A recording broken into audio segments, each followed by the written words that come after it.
To the British government, she is a Russian honey-trap spy who seduced a parliamentarian to get her hands on military secrets.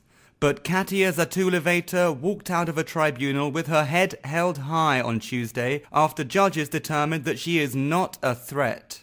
The Special Immigration Appeals Commission, or SIAC as it is known, ruled that the 26-year-old should not be sent back to Russia.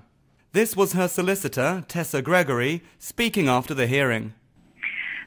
Well, Katia is obviously absolutely delighted. It's been a very difficult year for her. She's been accused of being a Russian spy, attempted to be deported from the UK. She's been living under very strict bail conditions and then has had to go through the proceedings. But we've been victorious today and we're both very relieved and very happy.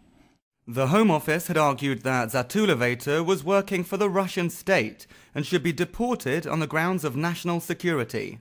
It said she began an affair with the Liberal Democrat MP Mike Hancock while working as his parliamentary researcher.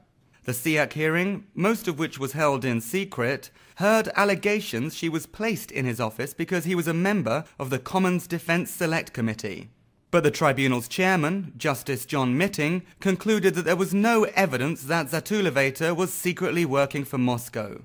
He acknowledged that her access in Westminster would have been of great interest to spy agencies, such as the FSB and the SVR, but he said there was no proof that she had communicated with either agency. Further, he said her behaviour was typical of any ambitious young woman with a passion for world affairs. Zatuliveter told the SIAC tribunal she had met Hancock in St. Petersburg in 2006 and fell in love with him. She said they had a normal relationship that was based on communication, not sex. She also produced a private diary covering the period of the allegations, in which she wrote of her love for the MP for Portsmouth South, who is now 65. It also emerged that Zatuliveter had sexual relationships with a Dutch diplomat and a high-ranking NATO official. The British Home Office provided a written statement in which it said it was disappointed with the ruling. National security is the primary duty of government, and we will take all necessary steps to protect the public from individuals we believe pose a threat and remove them from the UK. The court ruled that there were ample grounds for suspicion. We are therefore very disappointed by the court's judgment and stand by our decision to pursue deportation on national security grounds.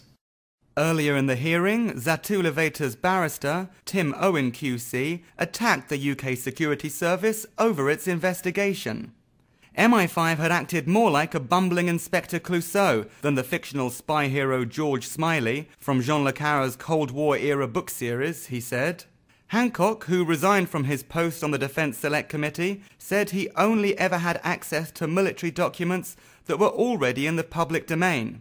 He denied passing secrets to his Russian research assistant and said she had never done anything wrong.